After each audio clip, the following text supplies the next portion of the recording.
Good morning pala sa inyo guys at mga mima ko.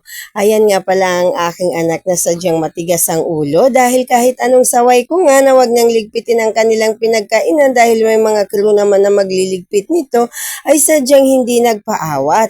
Dahil ang sabi ko nga raw sa kanila ay ligpitin ang pinagkainan bago iwanan. Kaya liligpitin daw niya ito bago niya iwanan. Ang sabi ko sa kanya magkaiba sa bahay at sa fast food. Pero ang sagot niya naman sa akin guys, Mama, pareho lang po yun.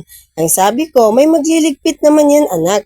Ang sabi niya sa akin, edi nakatulong na rin po ako sa magliligpit nito mama na bawasan ang kanyang trabaho. Kaya ayun, oo nga naman, tama nga naman ang kanyang sinabi kaya hindi na lang ako nagsalita at binidyohan ko na lang ito. At ang kinainis ko lang guys ay sadyang literal na halos ubusin ng aking tissue. Dahil gagamitin niya yan yung nakikita niyo sa video guys na pangpunas ng lamesa. Dinala ko lang naman yan para pangpunas ng lungad ng aming daladalang maliit na baby. Pero parang iba ang nangyayari. Ginawa itong pamunas ng lamesa ng Jollibee.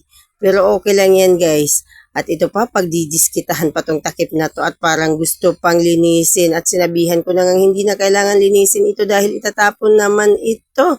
At ito na nga, talagang hindi nagpaawat at pinunasan talaga lahat yung mesa. At iikot pa yan, makikita nyo guys, iikot pa yan. Ayan, tingnan nyo nga naman talaga nga namang umikot pa at talagang pinunasan ng buo yung lamesa sa Jollibee. Talaga nga namang ayaw niyang mapagod yung naglilinis neto, kaya siya na ang naglinis ng kanyang pinagkainan. Ayan. Tingnan niyo nga naman at talagang naligpit niya ng maayos sa may gitna ng lamesa.